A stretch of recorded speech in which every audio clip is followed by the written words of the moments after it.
So welcome to our very first interview that I'm going to be doing with Lizzie Paish, and Lizzie is is a transformation coach, and she's the founder of Permission to Be You. Welcome, Lizzie. This is my first time doing this. Yeah, thank you very much. It's really great to be here. Lizzie's been teaching me.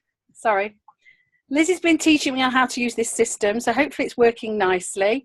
I'm going to ask a quick opening question, and then Lizzie's going to just do lots of talking, and then I'm going to ask questions that I feel that would be helpful for me also and for you. So Lizzie, let's just set off straight from the cuff here. We're going to talk about mindset and how important mindset is for when you want to lose weight or any change that you want to make in your life. So what is mindset to you? Okay, well, it's interesting that you start off saying, mindset is so important, isn't it, in losing weight or in almost everything we do. But I think the first thing that came to me as you said that is because we know, I'm sure all your members are aware how important mindset is. It almost becomes like another burden to us. Oh, I've got to sort out my mindset. And what I've really learned as a transformational coach is that the more we kind of agonize over something and try and fix it and just make it the focus of our attention, actually the more difficult it becomes. And I'm sure that's a lot of people's experience of losing weight. It's a constant battle. And so in thinking about mindset in losing weight or making any change you want, it's what I'm looking at is not teaching you a whole load of things to do about your mindset, a whole lot of techniques to manipulate and manage and all of that, because that just takes up another whole load of headspace. And typically people that I speak to, I work a lot with women at midlife, they've got plenty going on in their headspace already. They've got this whole mountain of thought and stuff, that busy-mindedness that's so familiar to many of us going on in their heads. And and giving people another thing to do, another thing to think about, another thing to monitor often is not that helpful. And then becomes like, oh, my mindset's not right. Oh, I've just seen how I'm not doing, I'm not thinking straight, so I need to now do that. And what the thing that I see about mindset is that it's a realization that what goes on in your head makes a difference. That's, we know that.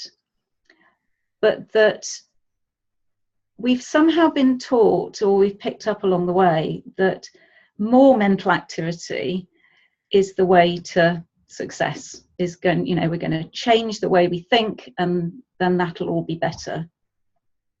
Well, I'm coming from somewhere quite different, which is we're actually just thinking for way too much. We just need to shift some of that, be able to put down some of that busy-mindedness. And what happens when you just get that chink, just that moment of quietness when your mind does settle down, that's when new ideas and inspiration and ways of doing things, and it's almost like you get back to factory settings.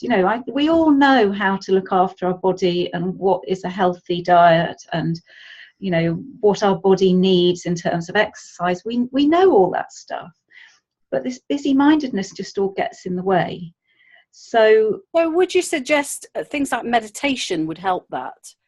I have actually been doing loads of meditation recently, and I've absolutely felt that way, where it completely resets my mind. It gives me more energy. Ideas are definitely flowing, like you say. Mm-hmm. So would you say that I know you're saying you're not going to give us a load of techniques, but it's hard for us to think, oh, so how do I actually do that, Lizzie? How do we do that? Well, that's what everybody says to me, and yes, I know that practices like meditation and mindfulness and things can be really, really helpful to people. it's not what I kind of recommend to people myself, because I think there's something even deeper than that, which is once you just see the nature of thought, once you see it for what it is, it just starts to make less sense to take notice of it, to take it so seriously, because that's what we do. Thought comes into our head, whether it's the worrying about something, or whether it's the I really want to eat something, or some kind of craving, or whatever it is, it comes into our head. And what we think is, if because it's there, I have to respond to it. I can't not respond to it. It feels like you're just driven to react. It's like a trigger. Yeah, like a trigger. And and I know that that's an awful lot of people's experience, but that actually isn't how the system works. And knowing that thought can come into your head and you don't have to take it seriously and it will be gone, it is an enormous help. And I'm sure actually we've all experienced that. So those times when you've thought, I really want to eat something, whatever it is, and then if you get distracted, the phone rings or whatever, and you kind of move on. Well, it felt like you just had to do something, that urge or whatever wouldn't go away unless you ate this particular thing. But actually, we can see that's not true. But then quite often we do respond to it, and then it feels like it is true. We have to. So how much of this would sort of come from your childhood? Do you feel, what's your thoughts on sort of behavioural and values from childhood? So, for instance, as an example, many of my members said that my mum made me clear the plate, therefore I can't leave anything on the plate. If I was poorly or I'd fallen down, my mum would give me sweets. So now if I have an emotion, I now feel like I want something sugary. I mean, is there a way that we can sort of break down those thoughts and beliefs? Well, again, I've heard lots of those situations as well, and obviously what happens to us in our childhood affects the patterns that we build up. But what I've really noticed is that going back into that and exploring it and unpacking it and explaining it, there are no answers to be had there. That's stuff happened in the past, but our only point of leverage, our only point of influence is right now. And that's really different from what most people talking about mindset or anything are saying. But I've seen the incredible power in that if you are trying to go over all that stuff and find out, and explain it and kind of make sense of it and change it back there, it can't be done. It can't be done. But, and for sure we've got, neural pathways that are better used than others for certain behaviours. But the real power lies in realising that you have the power to change in any moment, and that those habits that yes, maybe you started them when you were very young because of certain behaviours in your family, they only exist right now in your current when you think about them, in your thought. Now, and that doesn't mean conscious thought. It doesn't mean I'm thinking, oh yes, my mum did this, therefore I'm going to, no. But there's thought flowing through you all the time. And it's in that moment that thing is real. That thing your mum did when you were 5 is no longer real. It doesn't exist now. It only exists when you make it up every time, again, when you think it afresh and afresh and afresh. And and I know that you're going to say, but how do we do that? Because that's what everybody says. But it's a realization, and I think it's really interesting to hear people's feedback. Just hearing that can be really transformational for people. Just hearing, oh, I don't need to keep going over that stuff. I don't need to think about that stuff. And I don't need to believe anymore that that stuff limits me, because the belief that what happened in your past dictates what your options are right now in this moment, you can see what an incredibly powerfully limiting belief that is. And it's incredible how determined we are to hold on to that. You know, people will say to me, yeah, but this happened to me and that happened to me and it can't be like that, it can't be like that. And what I would say is, what if you could just consider the possibility that it might be like that? So it might not be that stuff actually now has to limit you. So I'm now thinking, but how can we trust you, Lizzie? And what examples have you got to say that this actually happened? Have you seen this happening in ladies? Some of the things I always hear in my class is, a lady came to me the other day and I said, how about trying some new vegetables? Yes, but I know that I don't like them. Okay. And I want to say to her, what evidence have you got to say that? Oh, because I've never liked them. Now, I would really like to say to her, well, actually, you could try. But, is that good enough? Is it strong enough? Is it a powerful enough message for me? And how do you convince us that it's the truth, basically? Hard question. Sorry about that. No, it's a lovely question. I love that question. And my answer is, I'm not in the business of convincing anybody. I'm not here to convince anybody. I know what I know, and I know what I've seen for myself, and I know what I've seen other people experiencing. And there's incredible power in it. And, this morning I was talking to a woman, I've never spoken to her before. She's thinking of joining my Permission to Be You program. And she's got a mountain of debt. She's got a husband who's not pulling his weight financially. She's got 3 children. She's got a full-time job that's totally overwhelming with long hours and late nights, and and she got on the call, and within a minute she was in tears, and she's like, and there's this and there's that and there's and I just don't know how I'm going to get in, how can I possibly, I just don't even know where to begin. And I'm and she was obviously exhausted, so there's all this going on.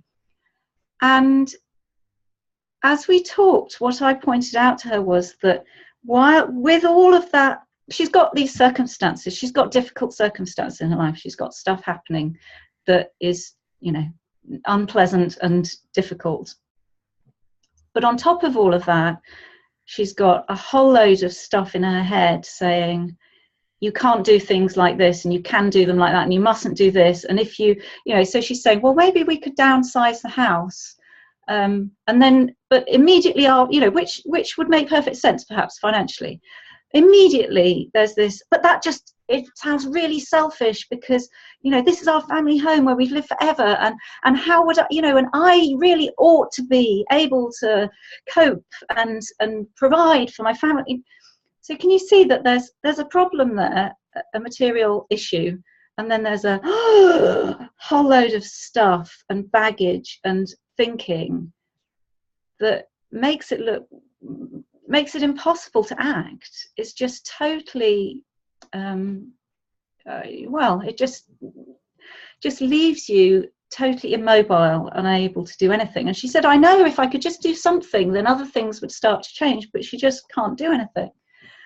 So would you say that, yeah, sorry. Well, as we spoke, I just talked to her about the infinite source of new ideas and new thinking and new ways of looking at things that she has got, because we all have it, that we can't hear because there's so much noise, like this brass band playing in our head, which we think is where we need to put our attention. We think we're going to find the answer there, and we think that adding more to that, well, maybe if I just do this, and maybe if I that, and maybe if I think about this hard enough or problem solve enough, because it seems like that's what's going to solve the problem. But actually, It never is. The answers to our problems will never come from there. And if you can quieten that down, and by the end of the call, it was like she was a different person. She was just going, oh yeah, I can just see, like, oh, I could just do this, and I could, it was, honestly, it was like speaking to a different person. It's almost like you've sort of unburdened her with those thoughts that have been going on in your head. So it's almost like you're giving yourself permission to be you. That's obviously why you called you. That's it. Yeah, that's really interesting. Yeah. It's unburdening, not because she won't still have those thoughts. They'll come back to her, no doubt, at some point. But she's got permission. She's realised that she doesn't have to take notice of them. So that thought that says you're really selfish if you want to downsize, it doesn't mean anything. It doesn't mean she is selfish. It doesn't mean that downsizing is a bad idea. It doesn't mean there'll be less, it doesn't mean any of that. And once you see that, you can kind of go, oh, there's that thought. Well, I just put it to one side for now and carry on doing what I'm doing and see what happens. That's really interesting, and it's really amazing. Great insight to the beginnings of the mindset, because I think a lot, mindset as the word is a bit blurry and people see it and it's everywhere now. But actually, that's so important. So in my head now, I'm saying mindset equals, well, you have the power in your own mind to decide what your life is going to be like in the future. Yes, and it is a lot to do with maybe a little bit of confidence, would you say? Well, again, I think confidence is something that is kind of, I don't know, I want to say overrated, but kind of is misunderstood, because I think we have more innate confidence than we give ourselves credit for.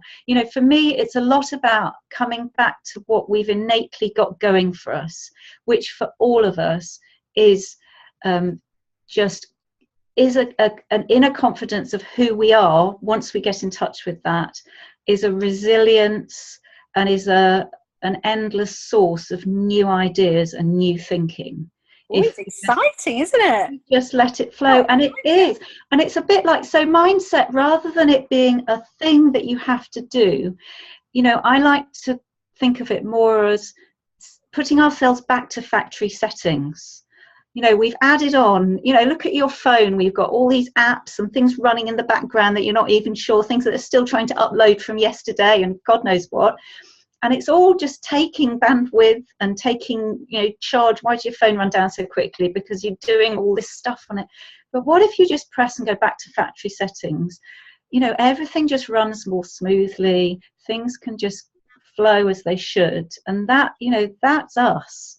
But our, what we've learned somehow along the way is I've got to do more and more and more and more, and I've got to think more and more and more. And but look at the world. How many people are stressed? It's becoming an absolute epidemic of stress.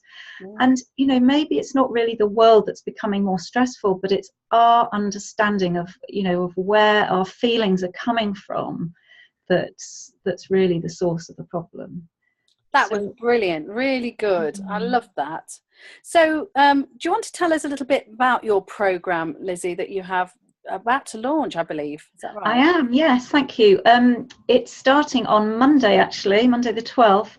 Permission to be You. Yeah, I've been doing it with women one-to-one. So it's for women at midlife who are just feeling stuck in some way. So, I've just spoken to a lot of women who are kind of experiencing an empty nest, for example. Kids are leaving home, and they're just thinking, I don't even know who I am anymore, because I spent all these years looking after other people, or I want to go back to work, but I don't even think I've got any skills because I've not been at work, or I'm stuck in a job that I don't like anymore.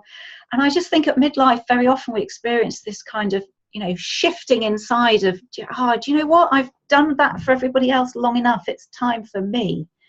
So it's really about exploring that. And I've had some wonderful results with women one-to-one, who've just kind of gone, oh, the whole world looks different. And all these possibilities have opened up when I thought there weren't any. So it's just lovely to see that. So I wanted to then offer it as a group program, because obviously, you know, it's available to more people that way. So it's 12 weekly calls, group calls, and then there are videos to watch in between. And you can get a kind of taste of my videos on my YouTube channel anyway. And yeah, it's going to be a really supportive group. We're going to be looking at, you know, all those things I've mentioned and more. And obviously it'll be flexible as we go along, looking at things that are appropriate to the particular women who sign up. So yeah, I'm really excited about it. So I will put the link for Lizzie's program below. In the meantime, thank you very much for the intro. We are going to do some more of these, aren't we, Lizzie, on different subjects. I already put a poll in the group to see what you are more interested in. So that was like the opener, the introduction, and then we will get more into specific questions. So please post below if you have any more questions that you want Lizzie to help you with, to work out in your head. And if you feel that this is good, bad, whatever, just comment below. That's what we want to know. We want to obviously give you the best content that's going to help you to get to your goals for yourself. And just, you know, do feedback and let us know if it's working. So thanks very much, Lizzie, and we'll see you next time. Bye for now. Thank you, Susan.